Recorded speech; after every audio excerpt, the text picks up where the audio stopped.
Olá pessoal, meu nome é Evelyn, sou professora de Educação Física e psicomotricista e eu vou aqui falar um pouquinho para vocês sobre desenvolvimento infantil em que envolve a natação versus desenvolvimento de solo, que são jogos e brincadeiras.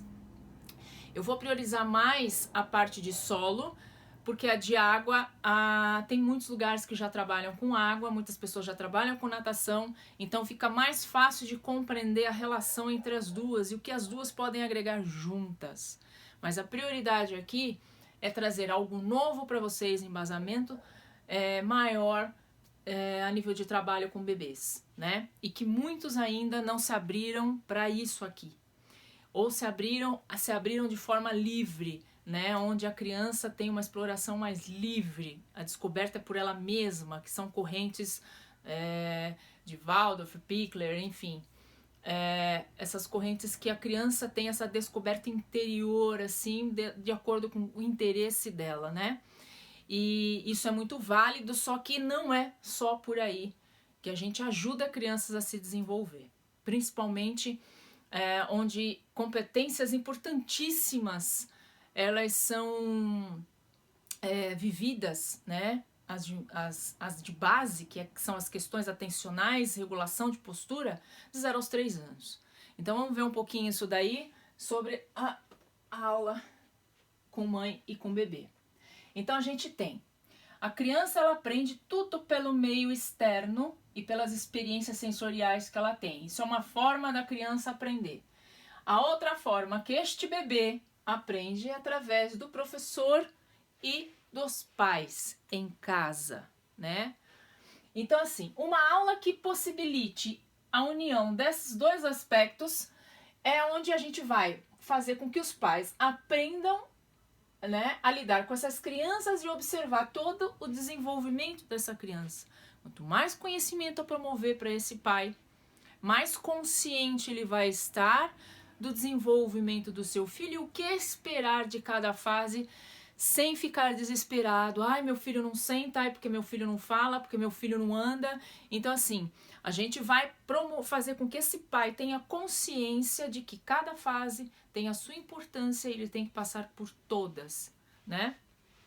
E os bebês, eles passam com isso a receber estímulos mais adequados, né? Estímulos que vão ser agentes, que vão ser mais fundamentais para que ela tenha um bom desenvolvimento ao decorrer da vida, né? Então vamos lá. Por que a aula para bebês? Então, aula de mãe e bebê é uma aula de interação, ela funciona até 2 anos. O bebê precisa dessa mãe até 2 anos, porque aos 2 anos essa criança passa pela autonomia. Então, ele já está com domínio de postura, já começa a correr, já começa a querer subir escada sozinho com autonomia. Então, quanto mais a criança vai ganhando autonomia para lidar com esse mundo, com tudo que está em torno dela, mais desligada da mãe ela vai ficando, e é aí que as mães às vezes sofrem que aprender essa criança, mas não é possível, tá? Então, a aula de natação, se ela for feita precocemente, ela tem benefícios enormes, tanto sensoriais quanto motores e emocionais, porque a água é onde a criança relaxa, é onde a criança tem bem-estar e é onde a criança se acalma, né?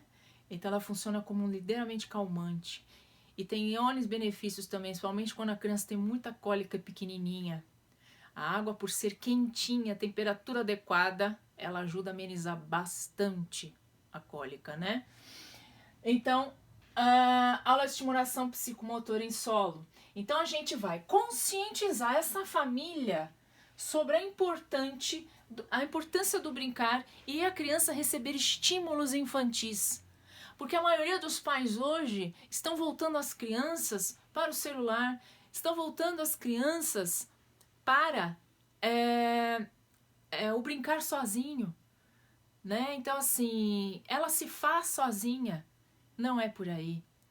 Então, a gente tem que proporcionar a esse pai, a essa mãe, uma linguagem que o que for benefício agora vai ser benefício pela vida toda, em vários aspectos, porque é assim que a gente gera adultos mais seguros, adultos mais independentes, adultos que são capazes de solucionar problemas, lidar com situações de conflito, né, lidar com frustrações, e tudo isso vem da base, da primeira infância, né? Então a gente não pode esquecer disso, de deixar sempre esses pais conscientes disso. Então a gente tem a mãe dentro de uma aula de estimulação e como agente facilitador para quê? Ela estabeleça uma comunicação e uma relação direta com essa criança, a ponto de auxiliá-lo a lidar com questões de comportamento, com as suas frustrações e com o seu incentivo para que ele se movimente, para que ele se mobilize, para que ele tenha interesse em tudo que está à sua volta e não só movimento pelo movimento. É um movimento com uma intenção, é um movimento com uma resolução de problema e é um movimento onde ela vai aprender também esta mãe a confiar em si mesma e a criança também. Então, quando a mãe está presente, a criança sente mais segurança e prazer em estar lá, né? Então, ali é que a gente possibilita essa mãe, né, cansada, porque não sabe o que fazer em casa, a propor estímulos adequados para auxiliar no desenvolvimento dessa criança. A natação, vamos lá falar um pouquinho da natação. Todo mundo que trabalha na educação física e trabalha com água já sabe dos infinitos benefícios da natação para bebê, né? Mas a gente vai falar aqui um pouquinho de algumas mudanças que podem favorecer ainda mais, não só os elementos natatórios, não só a sobrevivência, mas também o desenvolvimento infantil, de forma integral, através de um ambiente que propicia muito prazer, né? Então, a criança é um corpinho que recebe sensações e através dessas sensações ela consegue perceber que existe algo em seu corpo, né, que está sensibilizando o seu corpo, que é aquela sensação da água no corpo quando a criança está dentro do meio, né? E aí ela passa a movimentar. E através dessas sensações, ela organiza e transforma em movimento dentro daquele espaço e daquele tempo. E aí o corpo, ela recebe todas as sensações daquele meio. Então, assim, além disso, que fazem parte de elementos de natação, a criança realiza movimentos espontâneos de forma livre, né, na busca de dominar não só aquele meio, mas de sentir prazer em estar neste meio. E o que a gente pode, como professor de natação, fazer de diferente é propor estímulos além de uma aula de natação convencional. O que seria isso? Muitos usam ainda os brinquedinhos convencionais, muitos usam ainda os materiais convencionais da natação, e hoje a natação ela está multidisciplinar, né? Principalmente as que envolvem a primeira infância. Então a gente tem que propor elementos onde haja um embasamento motor, cognitivo e afetivo.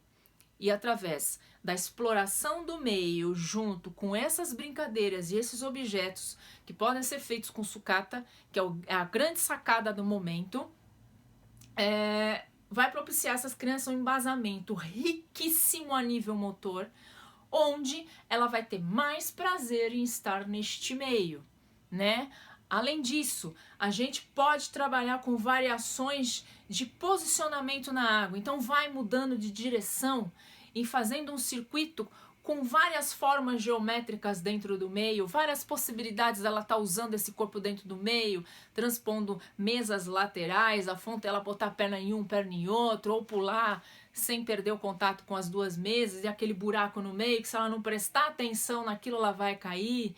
Então tem uma ação motora e ao mesmo tempo ela tem que estar atenta para aquele movimento, porque senão ela vai para o buraco, vai para o fundo da piscina. E não é isso que a gente quer e não é isso que ela quer também, não é verdade? Então são esses estímulos que são diferenciais, que além dela aprender a nadar, ela vai estar aprendendo a usar esse corpo dentro do meio que é agradabilíssimo. Passado esse movimento, você pode jogar um brinquedo e fazer ela nadar até um outro ponto. E aí mudar de sentido outra vez. e a aula toda fica diferente, fica prazerosa, porque eu nunca sei o que esperar do que pranchinha, flutuador, espaguetinho, os mesmos brinquedinhos, porque a aula passa a ser uma grande aventura para estar ali. Então essa é a nova sacada para a natação hoje, e quem souber abusar disso vai ter infinito sucesso daqui para frente. O brincar, então, por que a gente faz essa aula em solo? A aula em solo, ela tem uma conotação pouco diferente da aula de natação, né? Quando o bebê está na natação lá com a mãe, o bebê é dependente desta mãe dentro do meio para conseguir realizar a aula e conseguir realizar os gestos motores, né? E tendo como grande benefício a grande mobilização e sensibilização que a água traz, né? O bem-estar que a água traz. Então, o que acontece? No solo é diferente. Eu tenho liberdade para correr, eu tenho liberdade para brincar, eu tenho liberdade para fazer o que eu quiser. Então, é nesse momento que a mãe tem que ser mais eficaz. Esse momento que ela tem que ter mais presenças de comunicação e comando para essa criança. Porque eu, profissional, eu estou lá para mediatizar. Eu estou lá para orientar essa mãe a fazer a atividade com essa criança. Então, a gente tem que estar lá como coadjuvante. Porque personagem principal é mãe e bebê, né? Então, aqui, a gente tem que estar atento. Primeiro ponto, profissional que trabalhar com essa família. Como eles entram na sala. Você vai ver cada aluno seu entrando na sala e a partir desse momento é que você vai perceber como você vai lidar com essa família naquele momento, naquela aula. Então, a gente mobiliza energias para ver se a gente planejou vai dar certo ou não. E se você já perceber que tem algo que não tá legal, tem a sacada de mudar rápido a atividade. Então, mãe e bebê estão aqui no meio desta relação aqui. Então, a gente proporciona para eles dois um tempo de qualidade com orientação específica do profissional. Então, esse profissional tem que ter, como eu já disse, um embasamento e conhecimento em psicologia infantil e gestação e pós-parto. Ele tem que ter um mínimo de conhecimento em neurologia, tem que ter um mínimo de conhecimento, desenvolvimento infantil de fase a fase da criança, né, para poder elaborar as suas aulas e aprender a lidar com essa mãe, entendendo ela e a situação emocional dela, entendendo essa criança e a condição dela durante esse crescimento e o que esperar e o que não esperar dessa criança em termos de habilidades, emoções e a parte cognitiva. A mãe, a gente incentiva ela a aprender a se conectar com esta criança. E o bebê, ele elabora e constrói conhecimento e aprimora habilidades de movimento através da mãe. Então eu apareço em momentos muito pontuais da aula. Na parte inicial, onde eu faço o chamamento, né? E na parte final, onde eu conduzo o relaxamento. Durante a parte principal, não. Eu apenas oriento as mães e cato a criança quando eu vejo a necessidade de intervenção, senão não, tá? Então, a natação, a gente tem, é uma relação múltipla, onde a água mobiliza o corpo. Então, a criança, como eu disse, ela é dependente de alguém para realizar os movimentos dentro da água e a partir do momento que ela vai crescendo, ela vai conseguindo autonomia para deslocar sozinha por breves distâncias dentro da água, mas autonomia não tem totalmente. Então, é o prazer pelo estar no meio, onde ela vai relaxar e, além do que, ela consegue relaxar melhor. E por isso que os bebês se adaptam bem ao meio líquido por causa da vida uterina, né? Eles conhecem esse meio porque a gente veio deste meio.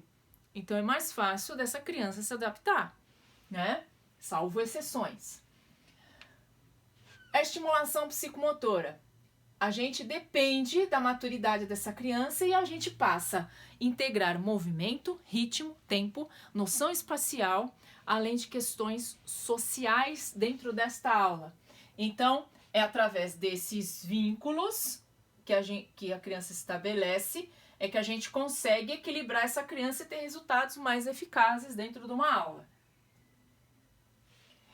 Como funciona o ritmo dessa aula? A maioria já conhece e cada um trabalha de uma forma, né, para estruturar o ritmo da sua aula. Então, a primeira parte da aula, de uma aula de natação, eu trabalho a descontração, a expressão, é o chamamento. Então, no chamamento, a gente tem que estar fazendo expressões faciais, a gente tem que estar liberando a parte muscular para fazer o aquecimento, para ela se movimentar, a gente tem que cantar o nome de cada uma, porque isso ajuda muito a trazer essa criança para você, tanto em água quanto em solo. Na parte principal, a gente, além dos elementos fundamentais natatórios e de bebês que a gente tem para desenvolver, a gente começa também a desenvolver a parte psicomotora e noções de sobrevivência e ao mesmo tempo propor desafios cada vez mais para essa criança a partir do momento que ela começa a ter mais autonomia e engajamento nas aulas. E o final eu faço geralmente ou brincadeira, ou eu proponho que essa criança, quanto desapega do pai e da mãe, fique na mesa sozinha, sentindo esse corpo e andando naquele corpo. A gente fica brincando de contar histórias, o mundo da imaginação, e no final todas guardam material, inclusive quando estão bebê com mãe também. Todas as crianças têm que ter função dentro de uma aula, porque isso estrutura o senso de organização do meio que ela vive, tanto para aula, quanto para solo, quanto para a vida dentro de casa. Em qualquer momento dessa criança, ela tem que aprender a se organizar, porque ela será um adulto organizado, né? E eu falo porque eu sempre tive problema com organização e creio que muita gente também deva ter, em algum ponto assim da sua rotina, essa questão de organização. Então, isso é fundamental para a criança hoje, né? Falando agora de aula de solo, né, que é minha grande paixão. Além da natação, essa também eu descobri como uma grande paixão e objetivo de vida. Então, eu começo com o canto. Então, nesse canto, eu faço o chamamento, nome por nome. A questão atencional, presta atenção que agora o que será que vai vir, né? A parte de expressão corporal, que é onde a gente corre e de repente canta uma música e faz parar para realizar um movimento. E a mãe está ativa neste começo da aula, fazendo junto. Então, ela vai correr, ela vai fazer as expressões, ela vai participar de uma forma integral desse momento, ok? A parte principal é onde eu já estou mais de fora, observando o comportamento e observando como essa mãe vai conduzir o filho. E a partir da condução dela que eu vou fazendo as intervenções. Então é onde eu proponho os jogos motores, o circuito, e aí em cada fase eu vou orientando essa mãe.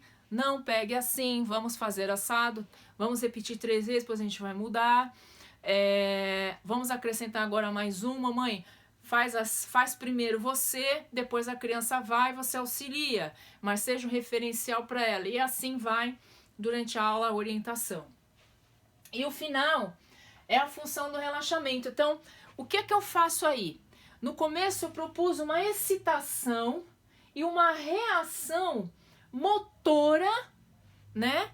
Para que ela pare e preste atenção na ação. Aqui no final, através do relaxamento, eu vou propor para essa criança perceber o seu corpo em termos de sensações. Lembra lá na água que a gente faz isso direto? Que a água tem essa ação? Então aqui são as texturas, o que você vai propor de relaxamento para essa criança experimentar no corpo dela. Então é uma parte muito riquíssima e em que a criança centra, ela calma. Então aí ela começa a perceber que ao final eu coloco música também, apago a luz dentro dessa atividade e a gente canta o Brilha, Brilha, Estrelinha, para ela associar que a aula está acabando.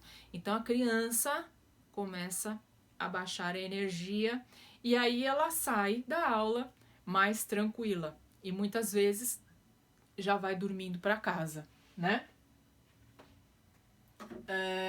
Quais são os benefícios? Bom, ambas as atividades, essa integração das duas, favorece muito o contato social. Isso é inquestionável. Além disso, a criança começa a prestar mais atenção na verbalização da mãe e aos nãos dessa mãe. É claro que isso é gradativo, é com tempo de prática, com tempo de experiência, mas isso acontece, tá? A mãe aprende a conduzir seu filho de forma adequada e a criança passa a perceber tudo que está na volta e começa a explorar todos os objetos de forma mais consciente e menos impulsiva.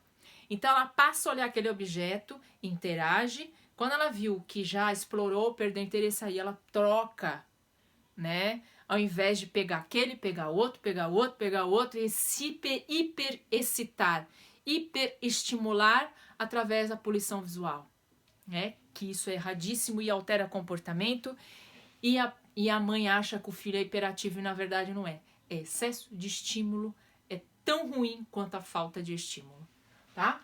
Cada atividade com sua especificidade e objetivo a desenvolver. Então a natação tem um, a aula de solo tem outro.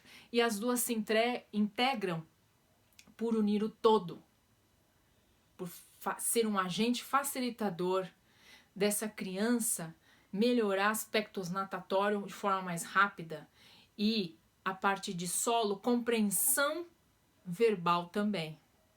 Então eu percebi que as crianças que experimentavam as duas aulas juntos tinham um nível de desenvolvimento muito grande, em questões de meses, correspondiam muito rapidamente a estímulos, tanto motores quanto aquáticos, né?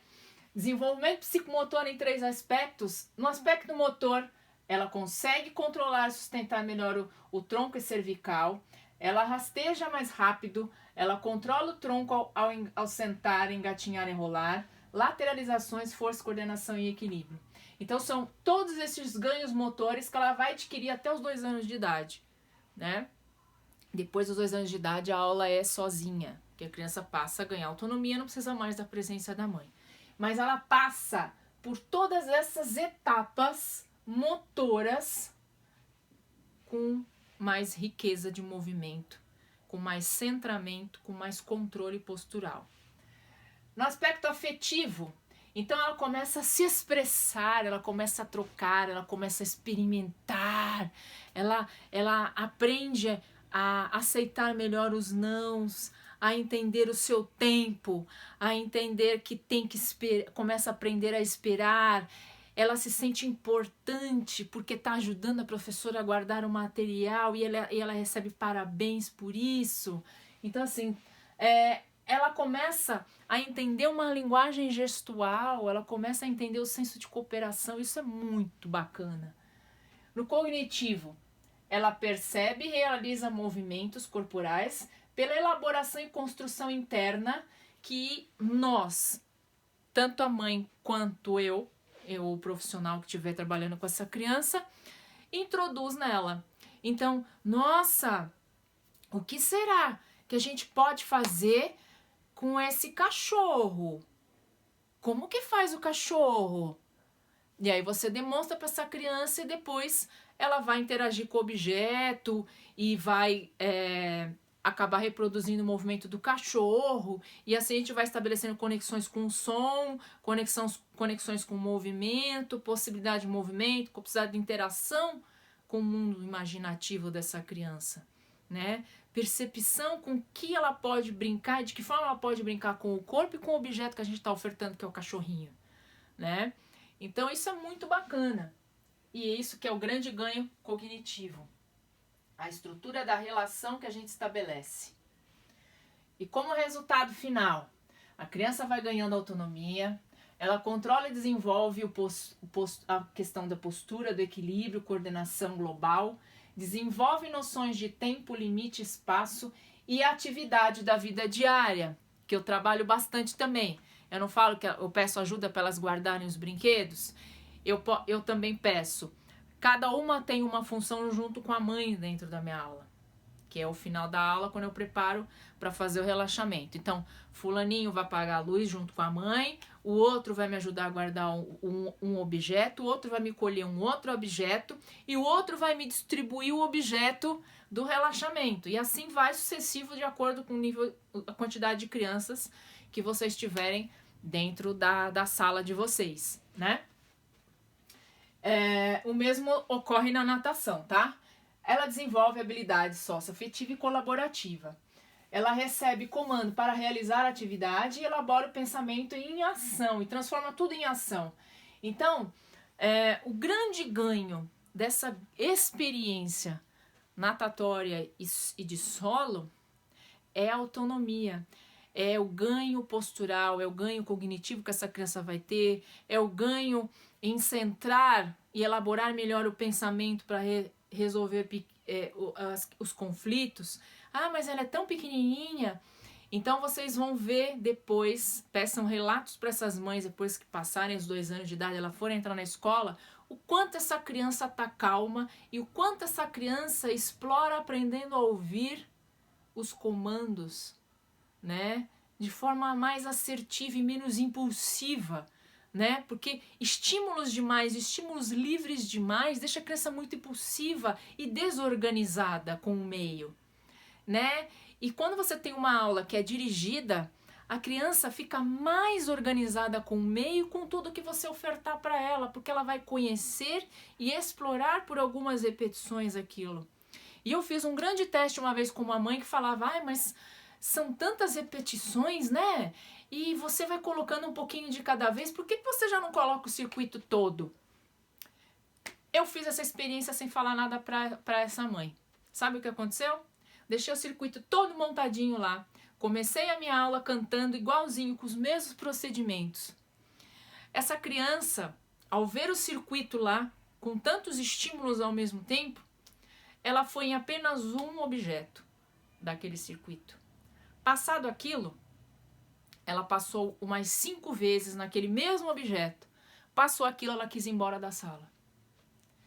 E aí eu fiz ela voltar, tirei tudo da sala e recomecei a colocar. E foi quando eu falei para a mãe e falei assim, agora você entendeu o porquê que eu coloco um objeto de cada vez? Porque poluição visual hiperestimula, ela não estimula. Então, estimular é propor estímulos adequados para que essa criança mantenha um nível atencional naquilo que ela está se propondo a fazer e que está sendo estimulada a fazer. Então, as pessoas confundem muito a aula dirigida como algo ruim. E não é. Porque algumas não vão pro berçário logo cedo. No berçário, pelo menos onde eu trabalho, tem uma estrutura de rotina o dia inteiro enquanto ela está lá. A cada meia hora é trocada a rotina dessa criança, salvo a exceção dos sonos. Então, elas vivem já isso, elas já estão se organizando para isso. E tem um nível de exploração muito grande, né? Então, assim, quando você dirige algo para aquela criança, você está dando suporte e elementos para que ela cresça e se desenvolva de forma sadia. Não que o brincar livre não proporcione isso também. O que eu quero deixar claro é que as duas questões são importantes, fundamentais para uma criança, né? E às vezes a pessoa só segue uma linha de raciocínio e não consegue entender que outras são fundamentais também para ela se organizar, né? E a gente não pode esquecer que resolução de problemas é o grande boom dessa geração. Né? A gente não está tendo que lidar com várias adaptações em menos de 2 meses. O nível de informação que a gente está recebendo é tão grande que tem muita gente entrando em pânico emocional porque não está dando conta do nível de informações. Porque muitos dos nós adultos não fomos preparados para isso. E essas crianças de hoje já nascem com isso. Tanto é que já tem robótica, tanto é que já tem na escola aprendem a montar produtos para poder depois vender como atividade curricular. Então, assim, a educação hoje, o ensino hoje está se transformando. E cabe a nós ajudarmos essas crianças hoje com isso.